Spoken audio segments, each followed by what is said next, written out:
Hi hello ನಮಸ್ಕಾರ ಪ್ರಿಯ ವೀಕ್ಷಕರೇ ವಿಶ್ವಬಂಧು ಟಿವಿಗೆ ಸ್ವಾಗತ.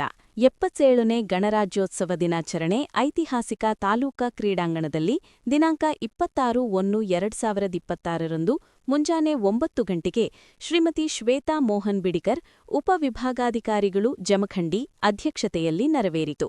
ನಾಡೋಜ ಶ್ರೀ ಜಗದೀಶ್ ಗುರುಗುಂಟಿ, ಸನ್ಮಾನ್ಯ ಶಾಸಕರು ವಿಧಾನಸಭೆ ಮತಕ್ಷೇತ್ರ ಜಮಖಂಡಿ ಶ್ರೀ ಸೈಯದ್ ರೋಷನ್ ಜಮೀರ್ ಎಸ್, ಮಾನ್ಯ ಪೊಲೀಸ್ ಉಪಾಧೀಕ್ಷಕರು ಜಮಖಂಡಿ ಅನಿಲ್ ಬಡಿಗೇರ್, ತಾಲೂಕಾ ದಂಡಾಧಿಕಾರಿಗಳು, ಅಧ್ಯಕ್ಷರು ಜಯಂತಿಯುತ್ಸವ ಸಮಿತಿ ಜಮಖಂಡಿ, ಕ್ಷೇತ್ರ ಶಿಕ್ಷಣಾಧಿಕಾರಿಗಳು ಎಕೆ ಬಸಣ್ಣವರ್, ಕಾರ್ಯನಿರ್ವಾಹಕ ಅಧಿಕಾರಿಗಳು ತಾಲೂಕು ಪಂಚಾಯಿತಿ ಜಮಖಂಡಿ ಸಚಿನ್ ಮಾಚಕನೂರ, ಪೌರಾಯುಕ್ತರು ನಗರಸಭೆ ಜಮಖಂಡಿ ಜ್ಯೋತಿ ಗಿರೀಶ್ ಎಸ್, ಜನಪ್ರತಿನಿಧಿಗಳು, ಗಣ್ಯ ವ್ಯಕ್ತಿಗಳು, ಎಲ್ಲಾ ಇಲಾಖೆ ಅಧಿಕಾರಿಗಳು, ಸಿಬ್ಬಂದಿಗಳು, ಶಿಕ್ಷಕರು, ಪತ್ರಕರ್ತರು ಹಾಗೂ ಸಾರ್ವಜನಿಕರು ಮತ್ತು ವಿದ್ಯಾರ್ಥಿಗಳು ಧ್ವಜಾರೋಹಣ, ಪಥ ಸಂಚಲನ, ರಾಜ್ಯೋತ್ಸವದ ಸಂದೇಶ, ಪ್ರಾಥಮಿಕ ಸ್ವಾಗತ, ಮುಖ್ಯ ಅತಿಥಿಗಳ ಭಾಷಣ, ಅಧ್ಯಕ್ಷರ ಭಾಷಣ, ಸನ್ಮಾನ ವಂದನಾರ್ಪಣೆ ಮೂಲಕ ನನ್ನ ರಾಜ್ಯೋತ್ಸವ ಕಾರ್ಯಕ್ರಮ ಅದ್ದೂರಿಯಿಂದ ಜರುಗಿತು. ವರದಿ ಲಕ್ಷ್ಮಣ್ ಕಾಂಬಳೆ, ವಿಶ್ವಬಂಧು ಟಿವಿ ಜಮಖಂಡಿ. ತಾಯಿ ಭುವನೇಶ್ವರಿ ಮಹಾತ್ಮೆಯಲ್ಲಿ ಕೂಡ ನಮಸ್ಕರಿಸಿ ಇವತ್ತು ಧ್ವಜಾರೋಹಣವನ್ನ ನೆರವೇರಿಸಬೇಕು ಅಂತ ಹೇಳಿ ನಾನು ಅವರಲ್ಲಿ ವಿನಂತಿಯನ್ನ ಮಾಡ್ಕೋತಾ ಇದ್ದೀನಿ.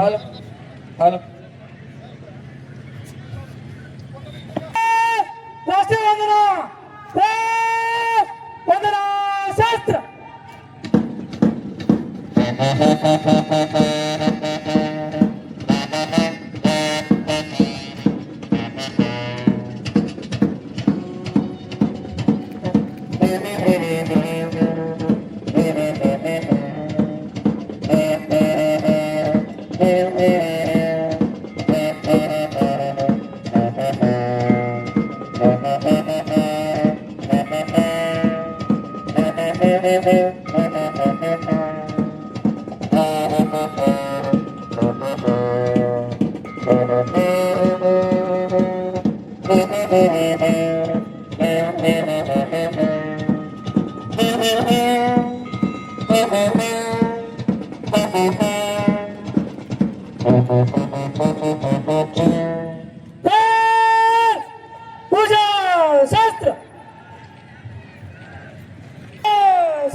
ಪರೇಡ್ ಪರಿವೀಕ್ಷಣೆಗೆ ಮಾನ್ಯ ಉಪವಿಭಾಗಾಧಿಕಾರಿಗಳನ್ನು ಕೇಳಲು ನಗರ PSI ಅನಿಲ್ ಕುಮಾರ್ ಅವರು ಆಗಮಿಸ್ತಾ ಇದ್ದಾರೆ.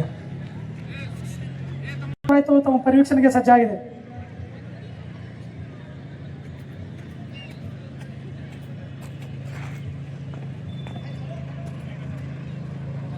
ದೇಶಾಭಿಮಾನದಿಂದ ತುಂಬಿಸಿರುವಂತಹ ವಿವಿಧ ಇಲಾಖೆ ಮತ್ತು ವಿವಿಧ ಶಾಲೆಗಳ ವಿದ್ಯಾರ್ಥಿ ಸಿಬ್ಬಂದಿಗಳೇ ಹಾಗೂ ಸ್ನೇಹಿತರೆ ಮತ್ತು ಜಮಖಂಡಿ ತಾಲೂಕಿನ ಎಲ್ಲ ಮಾಧ್ಯಮ ಮಿತ್ರರೇ, ಅದರೊಂದಿಗೆ ವಿವಿಧ ಇಲಾಖೆಯಲ್ಲಿ ಅತ್ಯಂತ ನಿಷ್ಠೆಯಿಂದ ಕಾರ್ಯನಿರ್ವಹಿಸಿ ಇಂದು ತಾಲೂಕಿನ ಈ ಘನ ವೇದಿಕೆಯಲ್ಲಿ ಸನ್ಮಾನಿತರಾಗುತ್ತಿರುವಂತಹ ಸಿಬ್ಬಂದಿಗಳೇ, ಸಾರ್ವಜನಿಕರೇ, ಸರ್ವರಿಗೂ 77ನೇ ಗಣರಾಜ್ಯೋತ್ಸವದ ಶುಭಾಶಯಗಳನ್ನ ಹೇಳ್ತೇನೆ. ನಾಗರಿಕರೇ, ಇವತ್ತು ಧ್ವಜ ಸಂದೇಶವನ್ನ ಮಾಡೋದಕ್ಕೆ ನನಗೆ ಅವಕಾಶ ಸಿಕ್ಕಿರೋದಕ್ಕೆ ಎಲ್ಲರಿಗೂ ಮತ್ತೊಮ್ಮೆ ಧನ್ಯವಾದಗಳನ್ನ ಹೇಳ್ತಾ, ಸಾರ್ವಭೌಮ ಸ್ವತಂತ್ರ ಭಾರತ ಕಳೆದ 76 ವರ್ಷಗಳಲ್ಲಿ ಪ್ರಗತಿಯ ಹಲವು ಮಜಲುಗಳನ್ನ ದಾಟಿದೆ. ನಮ್ಮ ಅಭಿವೃದ್ಧಿಯ ಸಾಧನೆಗಳನ್ನ ಅವಲೋಕಿಸಿದಾಗ ಜಗತ್ತಿನ ಅತ್ಯಂತ ಮುಂದುವರಿದ ದೇಶಗಳಿಗೆ ಸರಿಸಮನಾಗಿ ಪ್ರಗತಿ ಸಾಧಿಸಿದ್ದೇವೆ ಎಂಬ ಹೆಮ್ಮೆ ನಮಗಿದೆ. ಮಾಹಿತಿ ತಂತ್ರಜ್ಞಾನದ ಇಂದಿನ ಯುಗದಲ್ಲಿ ಪ್ರಗತಿಯನ್ನು ಅತ್ಯಂತ ಕ್ಷಿಪ್ರವಾಗಿ ಸಾಧಿಸಿದ್ದೇವೆ ಎಂಬ ಅಭಿಮಾನ ನಮ್ಮೆಲ್ಲರಿಗಿದೆ. ನಮ್ಮ ಭಾರತ ನಿಮ್ಗೆಲ್ಲ ಗೊತ್ತಿರೋಂಗೆ ವೈಶಿಷ್ಟ್ಯಪೂರ್ಣವಾದಂತಹ ದೇಶ. ಅನಾದಿ ಕಾಲದಿಂದಲೂ ವಿವಿಧತೆಯಲ್ಲಿ ಏಕತೆಯನ್ನ, ಯುನಿಟಿ ಇನ್ ಡೈವರ್ಸಿಟಿ ಅಂತ ಹೇಳಿ ನಾವು ನೋಡ್ತಾ ಬಂದಿರುವಂತಹ ಸದೃಢವಾದಂತಹ ದೇಶ. ಕಾಲಗತಿಯಲ್ಲಿ ದೇಶ ವೈವಿಧ್ಯಮಯ ಪರಿಸ್ಥಿತಿಗಳನ್ನ ಎದುರಿಸಿದೆ. ಪ್ರಾಚೀನ ಯುಗದಲ್ಲಿ ಆಂತರಿಕ ಸಂಘರ್ಷಗಳು, ಮಧ್ಯಯುಗದಲ್ಲಿ ಪರಕೀಯರ ಆಡಳಿತ, ಆಕ್ರಮಣಗಳು, ಆಧುನಿಕ ಯುಗದಲ್ಲಿ ಪಾಶ್ಚಾತ್ಯ ಪರಿಸ್ಥಿತಿಗಳನ್ನ ಸಮರ್ಥವಾಗಿ ಎದುರಿಸಿ ಇವತ್ತು ಭಾರತ ದೇಶ ಇಡೀ ಪ್ರಪಂಚದಲ್ಲಿ ಅತ್ಯಂತ ಶ್ರೇಷ್ಠವಾದಂತಹ, ಅತ್ಯಂತ ಗಟ್ಟಿಯಾದಂತಹ ಪ್ರಜಾಪ್ರಭುತ್ವ ದೇಶ ಆಗಿ ಗುರುತಿಸಿಕೊಂಡಿದೆ. ಸ್ನೇಹಿತರೆ, ಇವತ್ತು ಜನವರಿ 26 ಭಾರತ ದೇಶ ಪ್ರಜಾಪ್ರಭುತ್ವ ಮಾದರಿಯ ಆಡಳಿತ ವ್ಯವಸ್ಥೆಗೆ ಶಾಸನಬದ್ಧವಾಗಿ ಮಾನ್ಯತೆಗೊಂಡಿರುವಂತಹ ದಿನ. ಅಂದು ಜನವರಿ 26, 1950 ಅಂದು ನಮ್ಮ ದೇಶವನ್ನ ಸರ್ವ ಸ್ವತಂತ್ರ ಸಾರ್ವಭೌಮ ಗಣರಾಜ್ಯ ಘೋಷಿಸಲ್ಪಟ್ಟಂತಹ ದಿನ.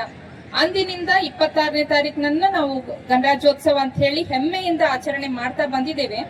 ನಿಮ್ಗೆಲ್ಲ ಗೊತ್ತು, ಭಾರತ ಸಂವಿಧಾನ, ಇವತ್ತಿನ ದಿನ ನಾವು ಭಾರತ ಸಂವಿಧಾನವನ್ನ ಮತ್ತು ಸಂವಿಧಾನ ರಚನಾಕಾರರನ್ನ ನೆನಪಿಸಿಕೊಳ್ಳದೆ ಹೋದ್ರೆ ಇವತ್ತಿನ ದಿನ ಸಾರ್ಥಕ ಆಗೋದಿಲ್ಲ. ಅದರೊಂದಿಗೆ ಮುಖ್ಯವಾಗಿ ಡಾಕ್ಟರ್ BR ಅಂಬೇಡ್ಕರ್ ಅವರು ಮಾಡಿರುವಂತಹ ಏನು ದೇಶಕ್ಕಾಗಿ ಮಾಡಿರುವಂತಹ ಒಂದು ಸಾರ್ಥಕವಾದಂತಹ ಸೇವೆ ಇದೆ. ಅದರಿಂದಾಗಿಯೇ ನಾವು ಇವತ್ತೆಲ್ಲರೂ ಈ ವೇದಿಕೆ ಮೇಲೆ ನಿಂತಿರುವಂತಹ ನಾನು ಮತ್ತು ಎಲ್ಲ ಜನಪ್ರತಿನಿಧಿಗಳು ಆ ಸಂವಿಧಾನದಿಂದ ಬಂದವರು. ಯಾವತ್ತೂ ನಾವು ಚಿರಋಣಿಯಾಗಿರ್ಬೇಕು. ಭಾರತ ಇದು ಒಂದೇ ದೇಶ, ಏಕೈಕ ದೇಶ ಇಡೀ ಪ್ರಪಂಚದಲ್ಲಿ ಈ ರೀತಿಯಾದಂತಹ ಸಮಾನತೆಯನ್ನು ಕೊಟ್ಟು ಬಡ ವರ್ಗದ ಜನರು ಸಹ ಆಡಳಿತವನ್ನ ನಡೆಸಬಹುದು, ಬಡ ವರ್ಗದ ಜನರು ಸಹ ವಿದ್ಯಾರ್ಥಿಗಳು ಸಹ ಒಳ್ಳೆಯ ಶಿಕ್ಷಣವನ್ನ ಪಡೆಯಬಹುದು ಅನ್ನೋದನ್ನ ತೋರಿಸಿಕೊಟ್ಟಿರುವಂತ ಏಕೈಕ ದೇಶ ಭಾರತ ದೇಶ. ಸ್ನೇಹಿತರೆ, 77 ವರ್ಷಗಳ ಗಣರಾಜ್ಯೋತ್ಸವವನ್ನ, ಸ್ವಾತಂತ್ರ್ಯವನ್ನ ನಾವು ಸವಿದಿದ್ದೇವೆ.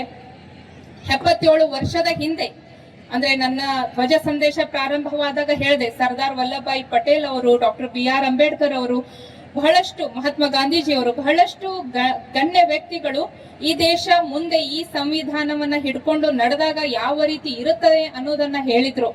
ಗಣರಾಜ್ಯ ಅಂತಂದ್ರೆ ಏನು, ಇದು ಯಾವ ರೀತಿ ನಮ್ಗೆ ಯಶಸ್ಸು ಸಾಧನೆ ಆಗ್ಬೇಕು ಅನ್ನೋದು ಆಗುತ್ತೆ ಅಂತ 70 ವರ್ಷಗಳ ಹಿಂದೆನೆ ಹೇಳಿದ್ರು.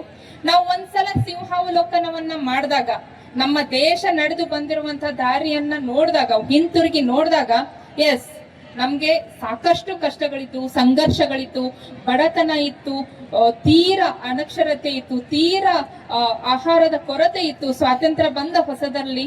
ಈಗ ಭಾರತ ದೇಶವನ್ನ ನಾನು ಯಾಕೆ ಹೆಮ್ಮೆ ಪಟ್ಟು ಹೇಳ್ಬೇಕು, ನಾನು ಭಾರತೀಯಳು ಅಂತಂದ್ರೆ, ಭಾರತ ಇಡೀ ಪ್ರಪಂಚಕ್ಕೆ ಸರಿಸಾಟಿಯಾಗಿ ಬೇರೆ ಬೇರೆ ಅಭಿವೃದ್ಧಿ ಹೊಂದಿರುವಂತಹ ದೇಶಗಳಿಗೆ ಸರಿಸಾಟಿಯಾಗಿ ಫೈಟ್ ಮಾಡ್ತಾ ಬೆಳೆದು ಬಂದಿದೆ.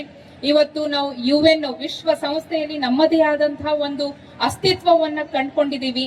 ನಮ್ಮ ತೀರ್ಮಾನಗಳನ್ನ ಅಲ್ಲಿ ವ್ಯಾಲಿಡ್ ಅಂತ ಹೇಳಿ ತೀರ್ಮಾನ ಮಾಡ್ತಾರೆ, ಅವುಗಳನ್ನ ಗಮನಿಸ್ತಾರೆ. ಸೊ ಇದೆಲ್ಲದಕ್ಕೂ ಕಾರಣ ನಮ್ಮ ಭಾರತದ ಸಂವಿಧಾನ ಮತ್ತು ಯುನಿಟಿ. ನಮ್ಮ ಈಗಾಗ್ಲೇ ಹೇಳಿದೆ ನಾನು, ಏಕತೆಯಲ್ಲಿ ವೈವಿಧ್ಯತೆಯಲ್ಲಿ ಏಕತೆಯನ್ನ ಕಾಣುವಂತಹ ದೇಶ. ಇಲ್ಲಿ ಬೇರೆ ಬೇರೆ ಧರ್ಮ, ಬೇರೆ ಭಾಷೆ, ಬೇರೆ ನುಡಿ, ಬೇರೆ ಸಂಸ್ಕೃತಿ ಎಲ್ಲವೂ ಮಿಶ್ರ ಆಗಿರುವಂತಹ ದೇಶ. ಆದರೂ ಸಹ ನಾವೆಲ್ಲರೂ ಒಗ್ಗಟ್ಟಾಗಿ ಜೀವನವನ್ನ ಮಾಡ್ತೇವೆ. ಇದು ನಮ್ಮ ಏಕತೆಯ ಮತ್ತು ಇದು ನಮ್ಮ ಯಶಸ್ಸಿನ ಸಕ್ಸಸ್ಸಿನ ಗುಟ್ಟು ಅಂತಾನೆ ಹೇಳ್ಬೋದು. ಭಾರತ ದೇಶ, ಮುಂದೆ ಹೋಗಿ ಹೇಳ್ತೇನೆ, ಭಾರತ ದೇಶ ಯಾಕೆ ನಾವು ಹೆಮ್ಮೆ ಪಡಬೇಕು ಸ್ನೇಹಿತರೆ, ಯಾಕಂದ್ರೆ 77 ವರ್ಷಗಳ ಏನು ಜರ್ನಿ ಇತ್ತಲ್ಲ, ಅವಾಗ ಅಂದ್ರೆ ನನ್ನ ತಂದೆ ತಾಯಿಗಳು, ನಿಮ್ಮ ತಂದೆ ತಾಯಿಯಂದಿರು, ನಮ್ಮ ಹಿರಿಯ ಎಲ್ಲ ಭಾರತೀಯರು ನೀಡಿರುವಂತ ಕರ್ತವ್ಯ, ಸೇವೆ, ಇವತ್ತು ನಾವು ಇಷ್ಟು ಸರಳವಾಗಿ, ಸರಾಗವಾಗಿ, ಸಮಾನತೆಯಿಂದ ಜೀವನ ಮಾಡೋದಕ್ಕೆ ಸಾಧ್ಯ ಆಗಿದೆ. ಮುಂದೆ ಹೋಗಿ ನಮ್ಮೆಲ್ಲರ ಜವಾಬ್ದಾರಿ ಇದೆ, ಎಲ್ಲ ಯುವ ಭಾರತೀಯರ ಜವಾಬ್ದಾರಿ ಇದೆ. ಮುಂದೊಮ್ಮೆ ನಮ್ಮ ಯುವ ಪೀಳಿಗೆ, ನಮ್ಮ ಮುಂದಿನ ಜನರೇಷನ್, ಮುಂದಿನ ತಲೆಮಾರು ನಮ್ಮನ್ನ ನೆನೆಸ್ಕೊಂಡು, ಎಸ್, ಅವರೆಲ್ಲ ಮಾಡಿರುವುದರಿಂದ, ಅವರೆಲ್ಲ ಕರ್ತವ್ಯ ನಿಷ್ಠರಾಗಿರೋದ್ರಿಂದ ನಾವು ಇಷ್ಟು ಒಳ್ಳೆಯ ಜೀವನವನ್ನ ಮಾಡ್ತಿದೀವಿ ಅಂತ ಹೇಳ್ಬೇಕು ಅವರು. ಆ ರೀತಿಯಾಗಿ ನಾವು ಜೀವನವನ್ನ ರೂಪಿಸ್ಕೋಬೇಕು.